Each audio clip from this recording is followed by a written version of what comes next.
Ration కార్డుకి తిప్పుదంటే మన ఇళ్లలో పిల్లలు లేరా అన్న? ఒక పిల్లోడు చచ్చిపోతే ఆ కుటుంబంలో ఎంత క్షోభ ఉంటుందో వీళ్ళకేం తెలుసా నా డబ్బు నేటోళ్ళకి. రోజు ₹1,00,00,000 ఎత్తుతా ఆడిన మినిస్టర్. వాస్తవం చెప్తా, ఒకటి రాసి పెట్టుకోదా, మీడియా వాళ్ళు ఉన్నారు, మినిస్టర్ కూడా చూస్తాడు ఖచ్చితంగా. మొన్ననే ఫార్మా కంపెనీ వాళ్ళ కాడ 45 కోట్లు ఎత్తినాడు ఈయన మినిస్టర్. నారా లోకేష్ కూడా తెలియకుండా 45 కోట్లు ఎత్తినాడు. ఎత్తితే నారా లోకేష్ పిలిపించినాడు భరత్ని. పిలిపించి నాకు తెలియకుండా నువ్వు ఎత్తినావు,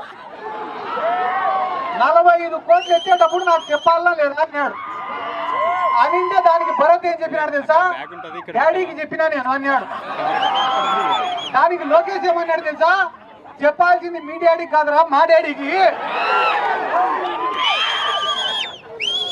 వీళ్ళు ఇంత నీచంగా ఇదే పూడిచెర్ల కాడ సోలార్ పడితే దాని పక్కన 1600 ఎకరాలు కొనుక్కునేదానికి ఈ టీజీ భరత్ సిద్ధం అన్నాడు.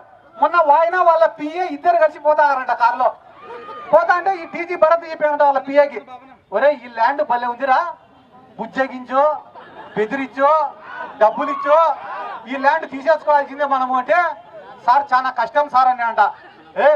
నేను చెప్తానారా ఎందుకు కష్టము, ఖచ్చితంగా తీసుకోవాల్సిందే ఈ ల్యాండ్ అంటే, అయినా కూడా కష్టమే సార్ అంట. ఎందుకురా అంటే ఆ ల్యాండ్ మందే సార్ అని అంట. అంటే యాడ ఎంత భూమి ఎత్తుతా అనేది కూడా వీళ్ళకి తెలియదు. డబ్బులు ఎక్కువైపోయి పేదవాడు అనేవాడు కళ్ళకు కనపడకుండా వీళ్ళకు తయారైనాడు. ఏమో అంటున్నాడు ఎవడో సిద్ధార్థ రెడ్డి, నోరు అదుపులో పెట్టుకోండా అన్నా, నేను తండ్రి పేరు చెప్పుకొని రాజకీయాల్లోకి వచ్చినాను కాదు,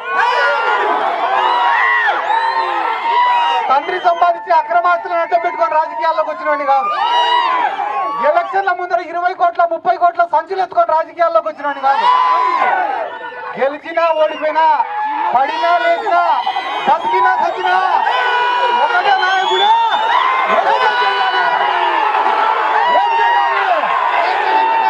వైఎస్ఆర్ కాంగ్రెస్ పార్టీ జెండా మన నాయకుడు వైఎస్ జగన్మోహన్ రెడ్డి గారు.